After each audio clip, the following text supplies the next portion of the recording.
Hello बच्चों, चलो इस प्रश्न को पढ़ते हैं। इस प्रश्न में पूछा गया है नियोपेंटेन का क्वथनांक एन पेंटेन से कम होता है, यानी नॉर्मल पेंटेन से कम होता है। तो चलो सबसे पहले हम इस प्रश्न की मुख्य अवधारणा को सीखते हैं। तो मुख्य अवधारणा के अंदर हमारे पास में आता है कि भाई नियोपेंटेन क्या होता है और एन पेंटेन क्या होता है। नियोपेंटेन, ठीक है। तो नियो जो शब्द है उसमें ये आता है कि जब आपके पास में ये वाला ग्रुप है वो स्टार्टिंग के अंदर होता है किसी भी चेन के, तो उसको हम नियो बोलते हैं।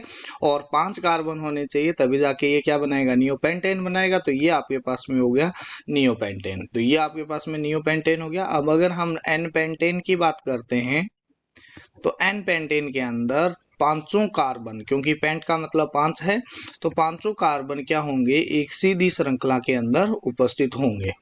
ठीक है, तो वो इस तरीके से आपके पास में सीधी श्रृंखला में उपस्थित होंगे। तो ये हो गया एन पेंटेन। अब आपके पास में आता है कि भाई यहाँ पर क्वथनांक, ठीक है। तो जो क्वथनांक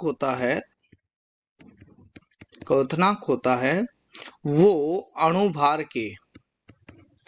अणुभार के समानुपाती होता है तथा अगर अणुभार समान हो तो जो क्वथनांक है वो व्युत्क्रमानुपाती होता है शाखाओं की संख्या के। जिसमें शाखाओं की संख्या ज्यादा होती है उसका अणुभार क्या होता है, कम होता है। ठीक है, तो जैसे इसके अंदर कितनी शाखा है, तो इसके अंदर 2 शाखा है। ठीक है, तो 2 शाखा उपस्थित है। ठीक है, और इसके अंदर शाखा कितनी है, 0 शाखा है, कोई भी शाखा नहीं है। तो इसके अंदर आपके पास में शून्य शाखा है, 0 शाखाएं हैं। तो इसका मतलब यहाँ पर क्या हो जाएगा, इसमें शाखाओं की संख्या कम है तो क्वथनांक इसका क्या हो जाएगा, ज्यादा हो जाएगा।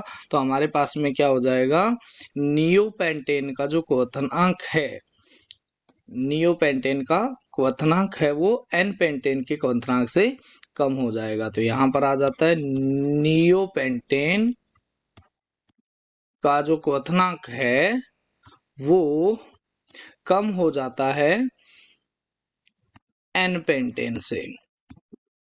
ये क्वथनांक का क्या हो जाएगा, ऑर्डर हो जाएगा, क्वथनांक का क्रम।